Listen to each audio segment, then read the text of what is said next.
Hey friends, welcome back to the Color of Money podcast. My name is Julia Lachey and I am with my co-host today, Daniel Dixon. Guess what somebody told me, Daniel? Somebody was like, I really like when it's you and Daniel. And I was like, really? What? Word? No offense to Unc or Bo. We cannot do it without Unc and Bo. And they like our duo, Daniel. And but it's not just me and Daniel today. We have a guest, a fantastic guest. I was going to try to figure out how exactly to introduce the guest, but I'm going to call her an entrepreneur extraordinaire. My friend Fee Gentry is joining us today, and she's going to talk to us about a number of things. Fee, I'm going to let you introduce yourself because you are the CEO of this, the CEO of that, the president of this, you're doing that. She literally is a real estate business entrepreneur extraordinaire. But can you tell us a little bit about, and please don't be shy. That's not what this is. This is not a podcast where you be modest. People need to know what it is you do, who you are. I know Fee from when Fee was leading the diversity efforts at EXP. Of course, I'm head of inclusion and belonging for KW, and Fee was that for EXP at one time, and so many other things. So tell us, please, Fee, welcome. Who are you? Thank you. Like I said, I'm just Felicia. Like my government name is Felicia Gentry, but obviously my stage name is Fee Gentry.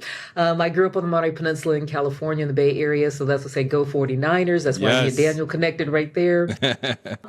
But by heart, I am an entrepreneur. So, I've created or co-founded 9 different companies in 7 different industries. I've, everything from the health and wellness industries. But for the last 2 decades, so 20 years, I've been in the real estate space. And so what I'm currently doing, so I've been a licensed agent, I've led a team, I've been a team leader, I've done all those things. I was with Big Red with Keller Williams for 12 years of my career, right? So what I do now is I'm a business consultant for the real estate industry. So that's what I do. So I do consulting for equity, and I'm also doing mergers and acquisitions. So I'm helping, so that's what I'm doing now. And then I'm also a strategic officer or a strategy officer for a new startup real estate marketplace that is going to be coming online pretty soon that you guys will hear about. Yeah. Okay, good. See, I told you there's no way I could have remembered all of those things, but you mentioned something and I thought it would be an excellent topic for today. A lot of times we have people on and we just kind of talk in general about building wealth, and we talk about leadership in general, but we've kind of, not in a few episodes, at least several episodes, talked about actual strategy. We talk about wealth building. We talk about getting more money. We haven't really talked about strategy, but that's actually what you are. You are a strategist. You are a business strategist. So today I was hoping that you could talk to us about literally what are some of the strategies specifically, like you said, you've owned several businesses. How do we buy and sell businesses and business opportunities? Sure. Because And let me go back and start by saying, first of all, thank you all for having me on the show. I didn't even say that. So thank you for having me on the show. Thank you for being here. Yeah. But in terms of what we've been trained, whether it's in our childhood, our schooling, education, it's always been about, either working for somebody else or creating your own businesses. But what we haven't seen is, or have people talk to us, is about buying businesses. Right. And so everybody keeps saying, build a business. Right. But the way that the most wealthy top less than 1%, if you think of all of them, they have bought businesses. That's how they've created their wealth. If you look at Tesla, even though they've created certain things, they've bought businesses. If you look at Amazon, they have bought businesses. If you look at Warren Buffett, what has he done? He has purchased businesses. So it's just like what we do. So it's a transfer of skills. And that transfer of skill is looking at assets, like asset, which that's what I love about buying businesses. Guess what? They've already been in business for a long period of time. And I'll talk to you a little bit about criteria later on, but they've been in business, right? So they've got a proven track record. They're historical. They're time tested. They have profit. They've got a brand. They've got all those things in place. They're assets that are ready to go. And all they're waiting for is for people like us, especially those of us in the real estate industry, to go and buy them. Because guess what we do? What are we doing? We go find them. So we're already in the real estate industry. We already know how to find off-market deals. We already know how to procure and get, bring them to us. We already know how to have conversations and negotiate these business deals. We're already comfortable with that. And then we also know how to consult and negotiate and look at the contracts, right? And then we also have a team of people around us that help us procure and buy those businesses. And you could do them a lot of times with little to no money out of pocket, or we have lending institutions that'll help us acquire these assets. It's such a fascinating conversation because we have so many people that own small businesses that are working on the exit. think the average age is something like 67 or something like that are exiting. And so the area that a lot of people don't have very much experience or knowledge with, how do you find it? How do you sell or finance it? How do you buy something like that with zero money down? I think for a lot of us real estate people, we're operators. And we're taking those systems and those tools of operating our businesses. KPIs are KPIs across every industry. Now, Fee, tell me a little bit about how do you evaluate an opportunity? You find the HVAC company that wants to potentially sell. How do you look at this? I've heard EBITDA is not a real thing, and you should never pay attention to it, right? How do you look at this and analyze it? Right. So there's different ways. First, you have to be very clear about what you're buying. So it's called your buy box, your buying criteria, right? So my deal box, for example, and it depends on what you're buying. And so I'll talk to you more about, what you're buying, but my buying criteria is like, I'm looking for assets, whether it's an online asset, I'm looking for something like that has $250,000 a year minimum cash flow. So if I'm looking to buy an online Facebook group, for example, or a meetup group, I'm looking for $250,000 a year minimum. I want them to have been in business for at least, 5 years. And I want that group to have at least, 50,000 members. So that's what I'm looking for, right? So I'm going to stop you off top because I know for some people they heard you say buy a Facebook group. I was thinking the same thing. So keep going, but I want to make sure you circle back to that. Keep going. Yeah. So if I'm looking, so that's my deal box for for an online asset, and then but again, being clear about my assets, and then for an offline, like maybe a bricks and mortar, like so let's say Daniel's identity of like a HVAC company, which is interesting that I'm in the business. I'm literally negotiating an HVAC company right now, owners, right? So I'm looking for these D's, right? Distressed, disease, divorced, something like that. But they've been in business for 20 something years. They're in their late 50s and they're burnt out and they're tired and they have a son and a daughter. Guess what? Sons and daughters, they want to be YouTube stars. They don't want to be working in the HVAC business. They want to be influencers and all that stuff. So the criteria that I'm very clear about is I'm also looking for a certain specific profit margin. And that profit margin has to cover 4 things. So I'll talk to you more about that, Daniel. So it needs to cover it needs to cover the expenses of the business. Number 2, it needs to cover the growth of the business. Number 3, it needs to cover debt service. And number 4, it covers my compensation as an owner. I'm not buying a business because, because I love it. I'm buying it because we wanted cash flow. So those are the 4 things I'm looking for when I'm buying businesses. The other part about that is then, like we talked about, EBITDA. So EBITDA is usually for businesses and for those who don't know, it means earnings before interest, taxes, and depreciation. So those are the things. So that's a tax term, and those are for professionally run companies. I'm looking at companies that are offline between $1 to $5 million in earnings for the bricks and mortar type of company. So if you think about a title company or a mortgage company, or like we talked about, an HVAC company. Because guess what? Private equity firms aren't looking at those companies. And that's about 60%. So there's 20 million businesses a year that are out there for sale. Guess how many of them sell? Less than 20%. Less than 20% of those businesses sell. Wow. So going back to like what we talked about with the HVAC company, I'm looking at the ownership and how it's structured. So most small businesses are not run by EBITDA. They're run what's called by SDE, which is seller's discretionary earnings. And that is how you get the multiple of how you evaluate how you evaluate the company. So if it's owner operated, so if it's mom and pop business and maybe they have like 1 to 5 employees, then there's a SDE chart that you can go and look, but let's say industry standard. And for each industry, so for HVAC or any trades associations, that might be like 1 to 3x, right? Earnings. But if it was professionally run, which is or professionally operated, that's where the EBITDA comes from. That might be like a 5x, 10x, 12x, right? If it's a professionally run company. So that's how you separate the difference. So yeah, that's what you mean. Like small businesses. Yeah. You don't really follow EBITDA that much. Yeah. Hope that answered your question. Are you searching these on Biz Buy Sell? Are you sourcing them through your network? Like, how do you find these opportunities? All the above. I don't particularly care to work through Biz Buy Sell because sometimes the brokers get involved and they mess up a deal. Just how like with real estate agents, right? Right. You can do mail outs, you can get lists. I like to do events. That's my jam. So I'm doing seller events. And so I'm running ads, and then I'm also just using real estate professionals. I'm like, hey, if you're a commercial real estate broker, or a real estate agent, what do? They know business owners, right? Yeah. So I just use my professional network. Yep. So that's it. And again, like the same thing, I'm also going into groups. So I belong to probably like 300 or 400 groups. There's so many things you said that there. A few things. One thing about people who are really good at what they do, they know exactly what they do, exactly how they do it, exactly what the metrics are, exactly what and I think that for many of us, myself included, who are just all over the place, we're not clear on exactly what we do, exactly how we do it, exactly what the metrics are, but you just said that like off the top of your head. Here's what I do. You ran a whole class in 5 minutes, and then you said, this is the part that made me giggle. You said, yep.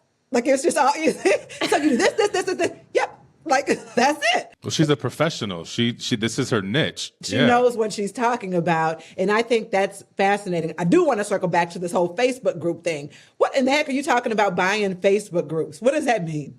Well, what's the number one thing that people want is an audience, right? So you need traffic and clients. And so again, all that is just a digital asset. So think about, whether you're in a room, like if we're at any live event, you need an audience, right? You need people, butts in seats to buy your products and services, right? And so one of the easiest assets to buy are these online assets. So it's a Facebook group. It could be a meetup group. It could be associations, like online associations. It could be a school. It could be a YouTube channel, an Instagram channel. All those are digital assets. No difference, not that really big a difference than an actual real brick and mortar business. And so if you have the audience, because remember this, he who controls the audience and is speaking in front of the audience has control of that group. And guess what we do with those Facebook groups? So or like there's a Facebook group there's this lady who has a Facebook group that has 500,000 first-time home buyers. Now, I'm not selling real estate, right? But she's not monetizing. She has 500,000 first-time home buyers. It's a 5,000 member first-time home buyers page. Can you imagine what to do with that kind of group? So what you get them, they onboard, right? So now you have their email, right? Because you can take them off the platform, because that's where the money is. You take them off the platform, you get their email. Then you start creating newsletters and content for not only the first-time home buyers, but then you have agents who are probably lingering on there. And then you create a referral network or an advertising opportunity. Oh, and you're also getting paid by YouTube or whatever channel that you switch those people onto, Instagram. That's the opportunity. It's so fascinating. It's so cool. So yeah, meetup groups. Yeah. I'm fascinated by just how well you know your craft, and how easy it is for you to speak about it. Because honestly, we could have real estate agents on here and they couldn't speak that clearly about how they sell a house, And so it's very fascinating, a number of things. I kind of want to talk a little bit about you. So obviously you own several businesses. That's kind of your thing. How do you look at business ownership in the whole scope of wealth building? I think we have to be a nation of owners. Ownership is the key. A lot of us are renting our careers. We're renting our lives. And even as real estate agents think that they own their business. If you cannot walk away from your business for a day, a week, a month, or a year, the business owns you. And I was guilty of that. Like y'all, like I said, I've learned it from earning several different companies, and that's what struck me. And this is after, this is just 2 years ago. So I'm only just a few years ago, but that's what I realized. And so ownership is the key to freedom, all that freedom and security and cash flow that we're talking about. It's the ownership piece of it. And so if you don't have that pillar of ownership where the business is making money while you sleep, you are self-employed. Yeah. Mm-hmm. How do I take myself out of being self-employed and into business owner mode? What would be the first thing that I would need to do to say, you know what you just said, Fee, that's me. I am self-employed. I don't own a business. My business does own me. What's the first step to get out of that cycle and move into true business ownership? Mindset and decision, making a decision.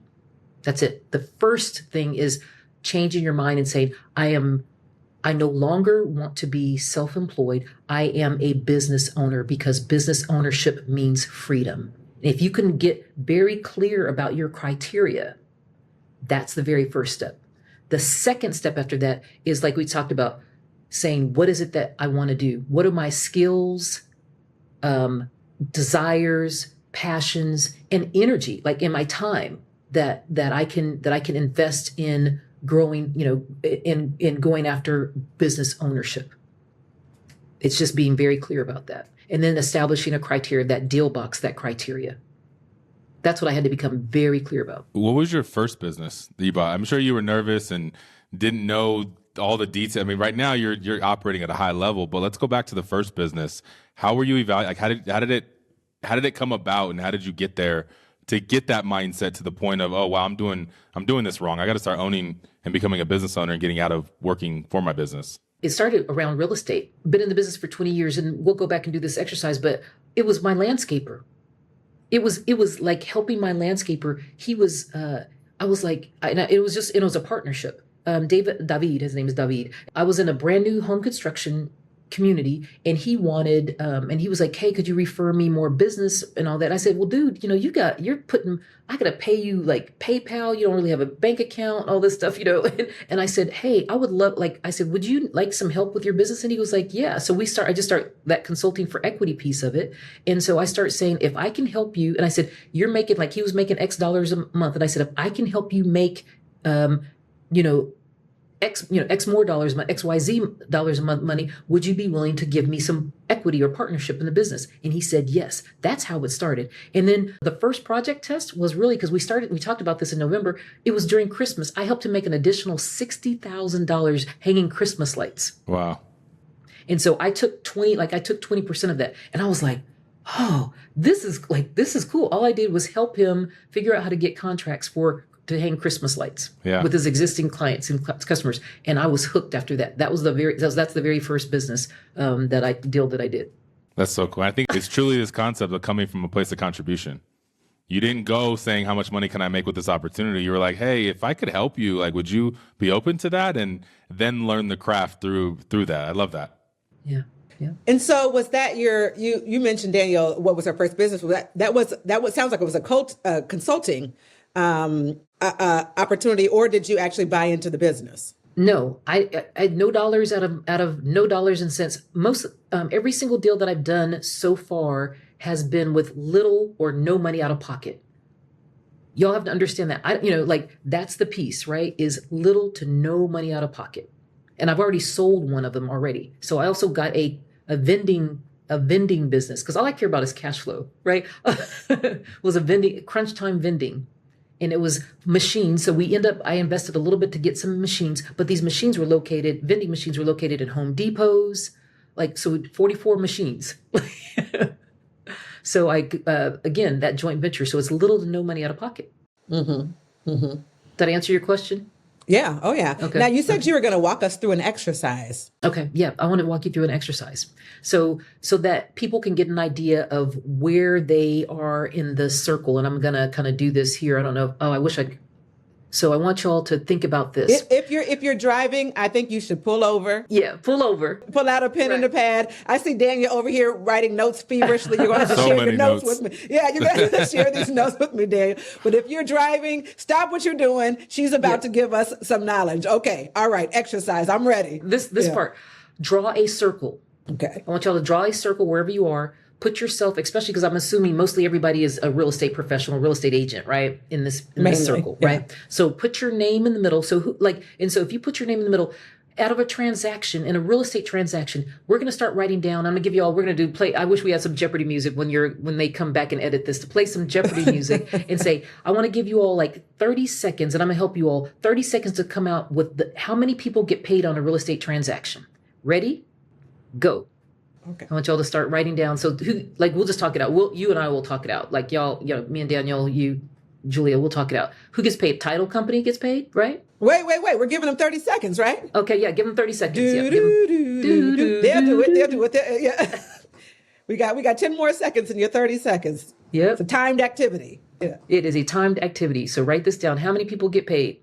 And just write down as many as you can. Just keep that pen to paper, keep going, or type in whatever it is that you're doing. How many people get paid? That was 30 seconds. That was 30 seconds. Okay. Yeah. So what do you think people came up with? Let's go with some of the top ones that people get. How many people get paid on a transaction? Let's start naming them. Well, you got Yep. mortgage title, real estate, home warranty, Yep. inspector, appraiser, Yep. Yep. Insurance. insurance. Yep. Yep. Keep going. Keep going, y'all. Utilities. Yeah. Yep. Utilities. Videographers, movers, interior designers, landscapers, home organization people, security, roofing, HVAC, home automation, handyman. And so on average, there are about 51 people, 51 different people can get paid. Of course, the government and the banks and our brokers and all that stuff, but about 51 people can get paid off of a real estate transaction. How many did you get paid off of as a real estate professional? So going back to Fee did this activity at an event. Speaking of events, you said I like to do events. You invited me to an event that you did, and Fee did this activity at the event. So I already knew in advance. I cheated a little bit, but I remember in the room that I was in, I think the most someone came up with in that 30 seconds was 63. Someone came up with 63 people that get paid from one transaction, right? Yep. So up to 63 people, like I always just say about 40, on average, about 40 something people can get paid, but 60 something people get paid off of one real estate transaction. And I'm asking you as the real estate professional, how many times have you gotten paid? And mostly some people, if they're good, they'll go, oh, I got paid off of, I'm an investor, I'm a property manager, or if they're a videographer or something like that, or house clean, like I've met this couple who clean houses. Those are, they're already in your circle. So there's 3 ways that you can get paid, right? Off of a transaction. You can do a collaboration, right? You could do like a collaboration and get revenue share off of it. That's one way, right? Number 2, you can do a joint venture, like we talked about that consulting for equity piece of it, right? And the third one is just an acquisition or outright. Some company, how many real estate teams and brokerages do not own? And we got big, like Keller Williams and these big firms, they got big teams that don't own their own mortgage company. They don't own a title company. They don't own, a property management company or like we talked about, a moving company or all these things. You can buy those assets right now.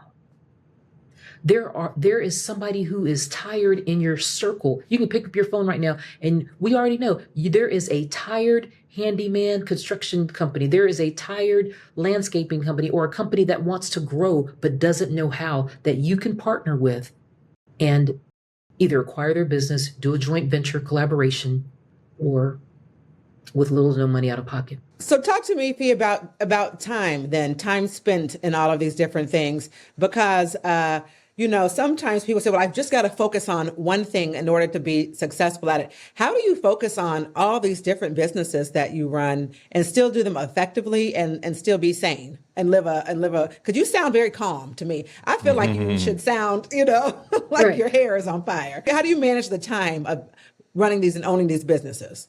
Because you're not buying a job, you're buying a business. Think about that. You don't see Warren Buffett, who owns, millions of, not millions, but hundreds of thousands of companies. You don't see, Elon Musk or Oprah. They're not running because you that's coming from an operator mindset, not an owner mindset. Operation mindset is totally different than an ownership mindset. And so it's not, and I don't believe in the word of time management. I believe that you have to manage yourself and your priorities and putting people in place to do the work. So I'm not buying. So what we're buying when we're buying businesses or joint ventures, you're buying their brand, you're buying their history, you're buying their cash flow, you're buying their operations and systems. If they're well functioning businesses. So what you're providing to them is your intellectual capital, and you're providing to them, like I said, sometimes I might be helping with marketing or branding or sales or just helping them with systems. And so again, ownership mindset versus an operator mindset. Yeah, that's it. And so you could do all this stuff without selling more houses, without building a traditional, real estate team and all that stuff, because you already have operators in place. What does accountability look like in these business lines? Are you meeting with these people and holding accountable metrics? Yeah. So we have, so with my team, because I've done like business consulting on it, it's metrics, right? Like we talk about this key performance, and matter of fact, me and Jose were just talking about this just this morning. It's what you measure that matters, right? And so we don't care what your key performance indicators. It could be sales, so we talk about sales. It could be how many contacts that you've made, and then most of all, cash collected. Right? What's bottom line? What's your cash collected every day? That's the simplest metric, is like cash collected versus how much money that you're spending out. those are very basic metrics that you, and if you put those in a dashboard where people can see them and hold them accountable to that every day. So I meet with David, or I'm meeting with Tony and his wife, or, like, it just depends on who it is, but they all are very clear about, this is the assignment. And I do my job and they do theirs. What's your best business? What do you enjoy the most? Like, for right now, I love the consulting for equity. I'm trying to buy this group right now, but let's see, what do I like the most? Right now, I'm liking this real estate marketplace that I'm part of. I love it. Like, that piece is fun. Tell us about that. What is that? I can't talk about it like publicly yet. Okay. It's a real estate marketplace. So think about a Carfax for your home, or think about an Amazon marketplace where you can go get home services on a place like that for home services. Okay. Yeah, there you go. And again, that was through a relationship. I didn't, I get paid per month, and then I have some ownership equity in the company. Sure. Now, I know somebody's listening to you like, man, I love her. I've got to hear more of this lady. You actually do have a podcast where you share some of this information. Tell us about your podcast. Yeah, so it is a podcast called Roots and Riches, and I co-host with myself and Jose Aviles. And so it's, me and a millennial Latino guy, and he's a master marketer. I mean, he markets with some of the biggest names in marketing. And so we talk about, cultural influence in business. And so that's really what we talk about, is, looking at the underrepresented, unseen, underserved women, men, et cetera, in the industry. And so we talk a lot about these things, about business acquisitions, about, a lot of people, I'm like, my pet peeve right now is like, these people keep talking about scaling a business. Well, we don't even have the basics right? Like, because I meet with so many business owners, and y'all, most of these business owners are a wreck. They don't have they sales organizations, sales processes. They don't have their reach out, their outreach campaigns. They don't have, and then we won't even talk about technology. I mean, so like just layering it with technology. I mean, it's been crazy. I mean, that part is crazy. So that's what we talk about. And so we talk about, like, how do you stay rooted in your tradition, in the roots that you grew up with, right? And get rich. So that's what we talk about. Yeah. How do you stay connected with the roots that you grow up in and get rich? That sounds like that's a whole episode all in itself, right? This is called the Color of Money podcast. Obviously, we share similar audiences, but how do you stay rooted in the roots you grow up with and still become wealthy? Right, because you see it as a superpower so many times. Remember when I was in the D&I space, one of the things that I really was frustrated about D&I, was that everybody was talking about our differences. And I said, no, it's our differences that is our superpower, and it's our strength, and how we leverage that. And so whether you speak a different language, that's a superpower. Whether you are, if you're, Black and grew up in the hood, that is a superpower because you've learned some skills. Whether you're a young millennial or a Gen Z, that is a superpower because there is somebody who has your voice, your audience that you can always speak to. And so how you use it to become wealthy is you use it as two things. You see it as somebody that you can aspire, that you can lead and be a leader, and that somebody can aspire and learn from you. Or you can use it as, like, if you've had bad experiences or negative experiences, to learn from that as well, because nothing is wasted. Everything's a lesson, or everything's a lesson in life. Nothing is wasted. And so you use your cultural roots because everybody has these rich cultural roots, wherever you come from, however you come from, we all have these rich cultural roots that you can dig deep into those things and draw strength from your ancestors, or the languages, or the culture, the food, whatever it is, and grow a business. And when I talk about being rich is not just monetarily rich. We're talking about rich with resources, rich in relationships, rich with, self-love. Yeah, those things. Yeah.